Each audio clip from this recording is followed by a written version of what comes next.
안녕하세요. 책 읽는 비주입니다. 오늘 소개할 책은 책 수련, 김명완 지음, 출판사는 동아일보사입니다. 저는 이 작가를 2013년도에 48분의 기적의 독서법이라는 책으로 이분을 알게 되었는데요.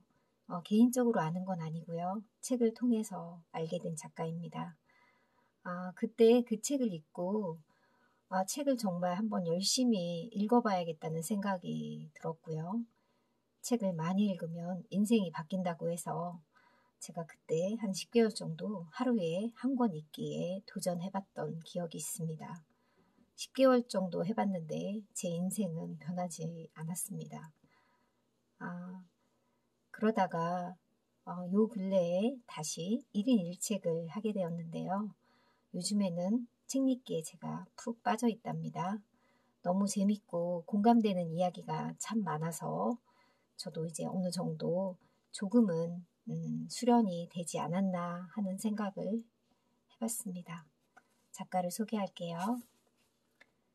김병완, 저술가, 강연가, 자기개발 및 독서법 컨설턴트, 개인 및 조직 변화, 경영 연구가, 삼성전자에서 10년 이상 연구원으로 6시그마 전문가, IT 전문가로 활동하며 평범하게 직장 생활을 하던 어느 날 안정된 직장을 포기하고 부산으로 내려가서 3년 동안 도서관에서 책만 읽었다고 합니다.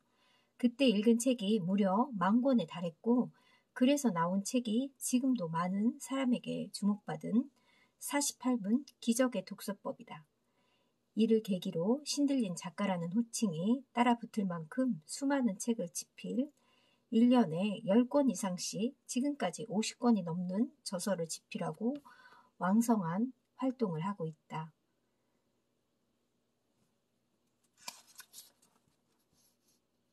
책 읽기가 나를 바꾸었고 글쓰기로 내 인생이 달라졌다. 독서는 돈 안 드는 가장 훌륭한 쾌락이다. 몽테누가 이런 말을 했다고 합니다. 프롤로그. 독서는 선택이 아닌 필수. 지금 당신에게 필요한 거. 당신이란 사람은 책을 얼마나 읽었는지에 따라 달라질 수 있다. 탁월함은 하나의 사건이 아니라 습성인 것이다. 아리스토텔레스의 말처럼 탁월함은 하나의 사건이 아니라 습관에 의해 축적된 행위의 결과물이다. 꾸준히 책을 읽는 사람의 미래는 밝다. 그래서 인생이 재미있다. 목차 1부. 책 읽기 왜 해야 하나? 1장. 자기 개발의 비밀이 책 속에 있다. 2장. 읽기는 자신을 성장시키는 최고의 기술이다. 3장. 책 수련이 행복한 삶을 이끈다. 4장. 읽는 자가 최고가 된다. 5장. 내가 읽고 성장하면 세상이 달라진다. 2부. 책 읽기 어떻게 해야 하나? 6장. 책 읽기가 두렵고 싫은 사람을 위한 공간. 7장. 책 이렇게 읽지 마라. 8장. 나와 세상을 바꾸는 독서법. 읽기는 자기계발의 유일한 방법이다. 나 또한 40대가 되기 전에 적지 않은 인생 경험을 했다. 한마디로 남들이 하는 것을 다 해봤다. 정작 나 자신을 발견하지 못한 것이다. 스펙은 쌓았지만 진짜 자기계발을 못한 채 그저 남이 요구하는 조건을 맞추는데 급급하게 살아온 것이다. 그래서 그 연맹에서 탈퇴하고 선언하고 책을 읽기 시작했다. 책 수련을 시작하자 놀라운 변화가 일어났다고 합니다. 그 전까지 나는 심하게 말하면 교육을 받은 바보였다. 스스로 생각할 줄 몰랐다. 자기가 좋아하는 그 무엇인가를 남들처럼 하는 것이 아니라 자기 방식대로 예술처럼 하는 것이다. 우리는 왜 읽어야 하나? 책을 읽지 않으면 타인과 세상에 끌려가는 삶을 살 수밖에 없다. 나 역시 책 수련을 통해 얻은 가장 큰 소득은 내 삶을 둘러싼 모든 환경과 시대와 인간과 관습과 사회로부터 어느 정도 벗어나 이것들을 객관적으로 바라볼 수 있게 되었다는 것이다. 10권 읽은 사람보다 100권 읽은 사람이 더 많이 성장할 수 있다. 중요한 사실은 제대로 잘 읽어야 한다. 자신을 바꾸고 싶을 때 책 읽기가 정답이다. 가난하게 자랐고 평생 우울증으로 고통받는 삶이 녹록지 않은 링컨은 손에서 책을 놓지 않았음을 우리는 잘 알고 있다. 현대그룹을 이끈 정주영 회장도 육체노동을 하던 젊은 시절에 시간이 날 때마다 쉬는 시간조차 아껴가면서 책을 읽었다고 합니다. 책을 읽는 것을 제외하고 자신을 바꿀 수 있는 방법이 또 있다면 그것은 여행이다.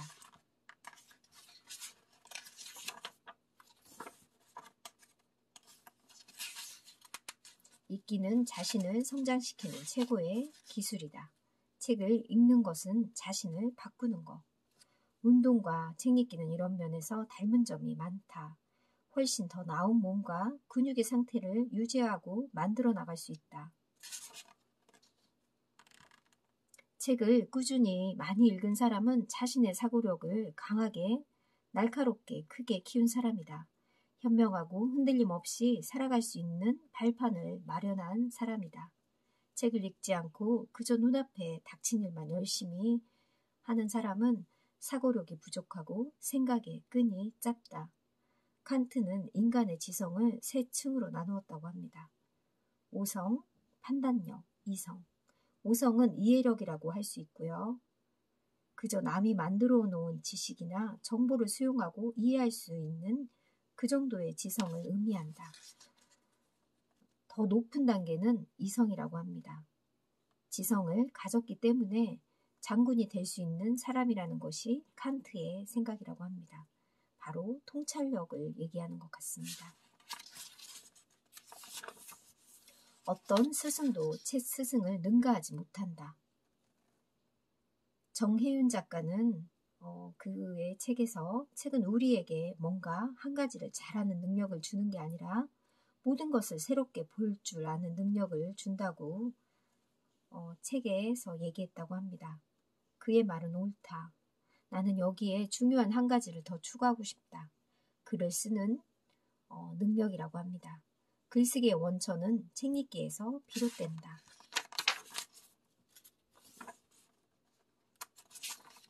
세상보다 먼저 자신을 바꾸어야 한다. 작가 와타나베 쇼이치는 저서 지적 생활의 발견에서 우리에게 중요한 사실을 한 가지를 말해줬다고 합니다. 매일 책을 읽고 지적 생활을 추구하고자 하는 사람은 가족의 생계에 대해 철저한 준비를 해야 한다는 사실이다.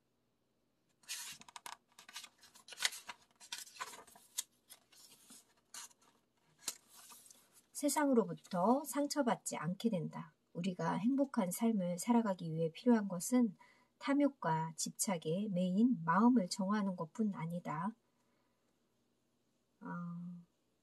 개인의 영적인 영역에서 이루어져야 할 가장 근본적인 작업이라고 할 수 있다. 열심히 일해서 부자가 돼도 하루아침에 전 재산을 날리거나 한순간의 잘못된 선택으로 평생 쌓아온 성취를 무너뜨리는 경우가 비일비재하다. 그런 이 시대에 책 수련은 최악의 선택이나 결단을 막아줄 수 있는 예방주사 구실을 할 수 있다고 저자는 얘기합니다. 나를 다스리는 법을 깨치게 된다. 책은 또한 위기를 극복할 현실적인 힘을 준다고 합니다. 세상을 살다 보면 기막힌 일을 당하기도 하고 억울하게 민형사상 고소와 고발을 당해 법정 다툼에 휘말리기도 한다. 소크라테스는 죄를 짓지 않았음에도 사형수가 되었다. 하지만 그는 달랐다. 살고 죽는 일에 연연하지 않고 자신의 삶을 마무리하는 방식을 스스로 선택했다. 심지어 청년들이 더 이상 타락시키지 않고 신을 모독하지 않겠다는 말만 하면 석방해줄 수 있다며 설득을 당하기도 했지만 그는 독배를 선택했다. 소크라테스는 자, 떠날 시간이 다가왔네. 우리는 각자 자신의 길을 갈 것이네. 나는 죽음을 향해 자네들을 삶을 향해 말일세. 어느 길이 나을지는 신만이 아실 것이네. 이렇게 얘기하고 독배를 선택했다고 합니다. 자기 자신을 변화시킬 수 있는 유일한 것이 책 읽기이기 때문이다. 스펙보다 더 중요한 게 책 읽기라고 저자는 얘기합니다.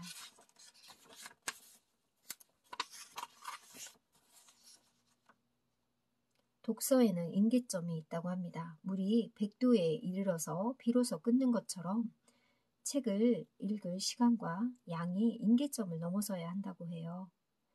윈스터 처칠의 경우 2년 동안 매일 4시간씩 내지 5시간씩 책을 읽었다고 합니다. 나는 그 임계점을 3년간 1000권 읽기를 삼았고 이분은 10,000권을 넘게 읽으셨다고 합니다.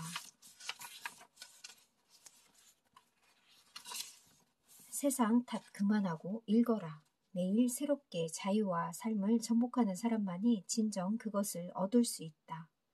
평생 115권의 책을 집필한 천재작가 괴테는 파우스트 결말에서 이렇게 말을 했다고 합니다. 삶에 대한 열렬한 기쁨과 헌신, 성취를 모두 누릴 수 있는 사람은 매일 새롭고 삶을 개척하고 정복하고 자신을 자유롭게 할 수 있는 사람이다. 모든 것을 남 탓으로, 부모 탓으로, 나라 탓으로, 세상을 탓으로 돌리지 말라고 합니다.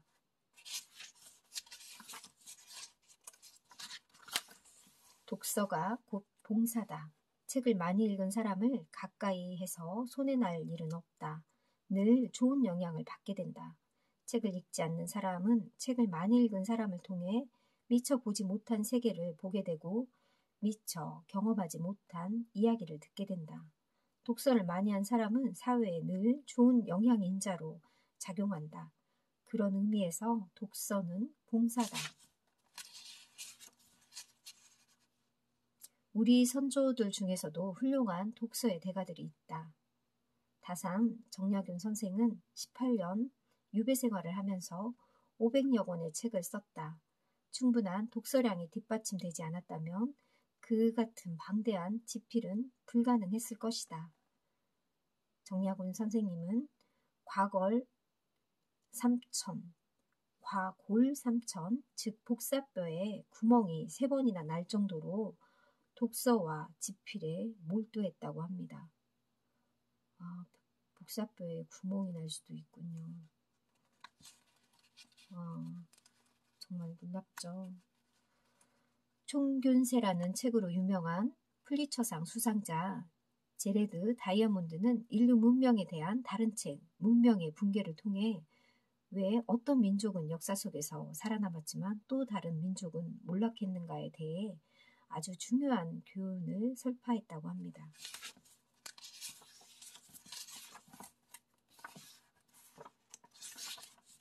왜 누구에게는 즐거움이고 누구에게는 고통일까? 왜 책 읽기라는 똑같은 행위가 누군가에게는 즐거움이고 누군가에게는 힘든 행위일까요? 독서하는 방법을 잘 알고 있냐 없냐의 차이라고 합니다. 책벌레 박민현 씨는 일정한 독서 수준에 오르기 전까지 독서는 무척 힘들고 어려워 의도적으로 노력해야 하는 행위라는 사실에 대해 이렇게 설명했다고 합니다. 독서는 아직 익숙하지 않은 사람에게는 즐거움보다는 오히려 정신적 긴장으로 인한 피로감을 안겨줄 수 있다. 호기심이나 궁금증이 없기 때문이 아니라 독서가 유발하는 그 정신적 긴장감을 싫어하기 때문이다. 저는 책을 읽다 보면 책 넘기는 소리도 너무 좋고요. 이 책은 나에게 무슨 얘기를 할까 그런 생각을 하면서 읽으면 저는 책이 너무 재밌더라고요. 그런 기분을 여러분들도 알아갔으면 정말 좋겠습니다. 다시 책 속으로 들어갈게요. 나는 책 읽는 방법을 배우기 위해 80년이란 세월을 바쳤지만 아직까지도 잘 배웠다고 할 수 없다. 이런 말을 한 사람은 바로 괴테라고 합니다. 저자는 이 말을 책을 제대로 읽는 것이 어렵다는 뜻으로 받아들이고 싶다고 합니다. 양이 많아지면 질도 좋아진다고 합니다. 독서 경험이 6,000시간에서 9,000시간에 이르면 글자를 하나하나 읽지 않고 통으로 읽게 된다고 합니다. 저도 이 말에 약간 공감이 됩니다.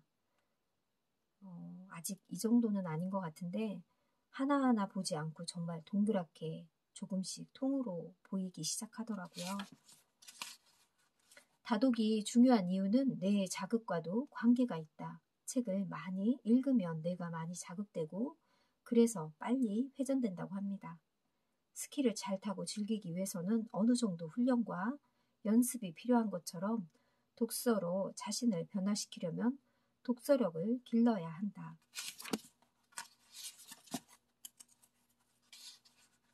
세종대왕은 임금이 된 지 8년째 되던 해에 사가 독서라는 제도를 만들었다고 합니다.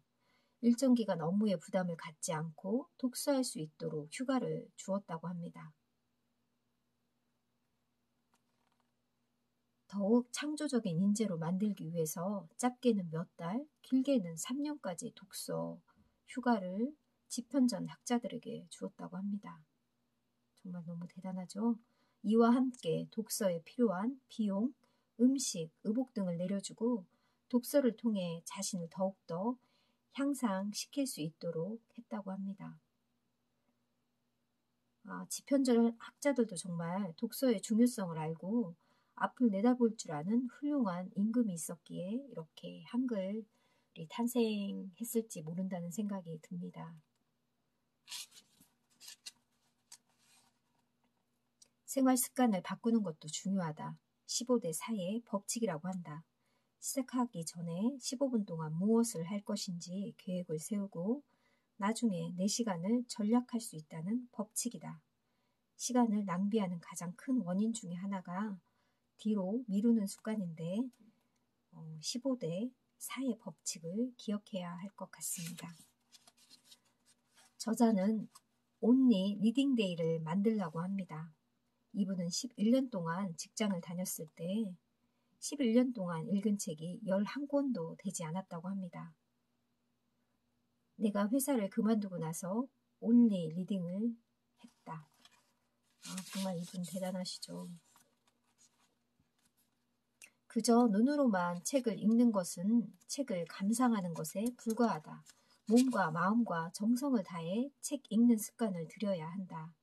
오롯이 책에만 집중할 수 있는 12시간을 자신에게 부여하는 것이다. 저는 주말에 요즘 같은 때는 나가지 않고 거의 집에 있기 때문에 거의 8시간, 7, 8시간 정도도 있게 되는 힘도 갖게 되었습니다.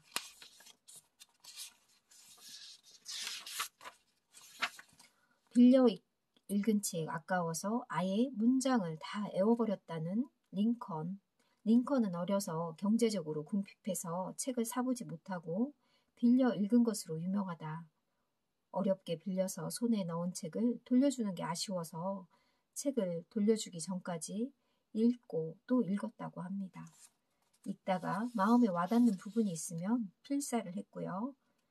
그것을 모아 스크랩북을 만들어서 거의 외우다시피 했다고 합니다. 저도 2013년도에 마음에 와닿는 부분을 스프링 노트에 필사를 한 적이 있습니다. 그 한 권이 정말 수많은 책이 들어가고요. 심심할 때마다 그거를 읽게 되면 정말 많은 양의 책을 읽는 것과 같다는 생각이 들었고요. 요즘에는 이렇게 낭독을 하면서 더 제 거가 된다는 생각이 들어서 이렇게 낭독하거나 이렇게 이런 작업을 하는 게 참으로 저는 즐겁고 행복하다는 생각이 요즘에 많이 듭니다. 함부로 읽지 마라. 독자여, 책을 절대로 함부로 읽지 마라. 책을 수단으로 삼아서 읽으면 당신은 수단의 종이 된다. 새로운 미지의 세계로 떠나는 여행과다 같은 게 바로 독서라고 합니다. 수단으로 책을 읽지 않을 때 독서의 즐거움이 찾아온다고 합니다.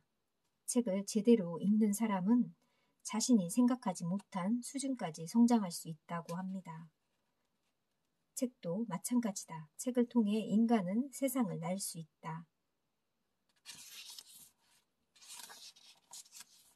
속독을 하면 독자가 책 읽는 속도에만 치중해 글자를 빨리 읽고 수용하는 데 집착하게 된다. 독서에서 중요한 작업 즉 사색하고 성찰하고 융합하고 충돌하고 부딪히는 과정이 끼어들 틈이 없다. 김득신 선생에 대한 일화는 유명하다. 김득신 선생은 어릴 때 너무 둔한 나머지 글 공부를 포기하라는 말까지 나올 정도였는데 그는 굴하지 않고 사기의 백이전을 무려 1억 1만 3천 번을 읽었다고 합니다. 읽기만 한 게 아니라 쓰기까지 했는데 백독백습, 100번 읽고 100번 쓰며 익히는 독서법을 실천했다고 합니다.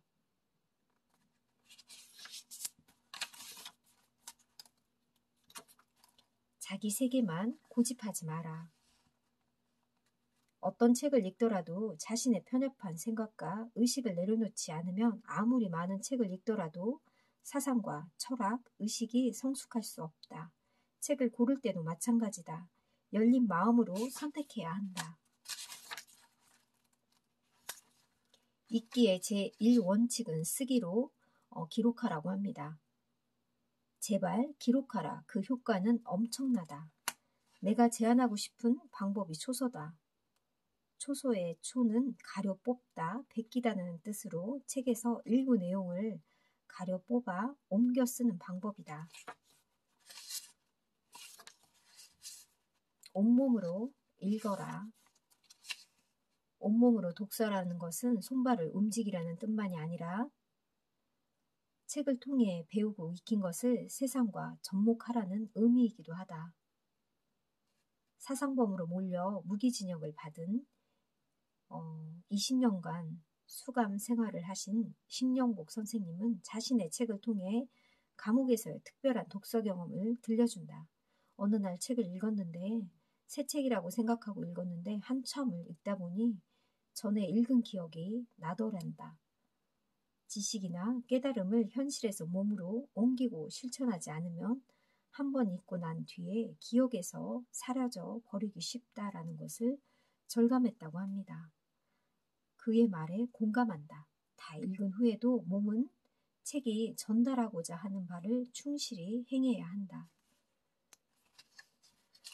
읽기에 그치지 말고 정말 와닿는 그런 문장이나 문구를 써보는 거 정말 중요한 것 같습니다.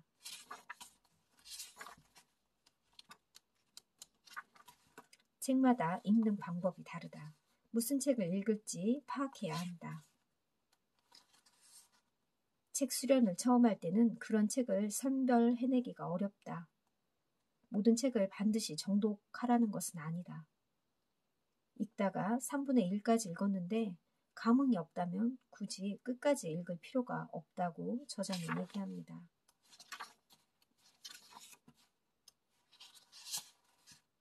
책을 통해 두 존재가 만난다는 것은 얼마나 대단한 일인지 잘 설명해주는 시가 있다. 전형종의 시인의 방문객이다. 그 시의 일부를 보면 이렇다.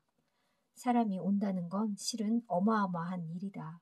그는 그의 과거와 현재와 그리고 그의 미래와 함께 오기 때문이다. 한 사람의 일생이 오기 때문이다. 영혼이 있는 독서를 하는 사람은 주위에 무슨 일이 벌어져도 의식하지 못한다. 그만큼 책에 집중하기 때문이다. 당신도 이제 영혼을 기울이는 책 읽기를 시작해라. 책이 어떻게 삶을 바꾸나? 저는 요즘에 책을 읽으면 너무 행복해지고요. 제가 스스로 저를 교육하고 저를 성찰할 수 있는 사색의 힘이 점점 커지는 것 같아서 정말 책 읽기가 너무도 좋습니다.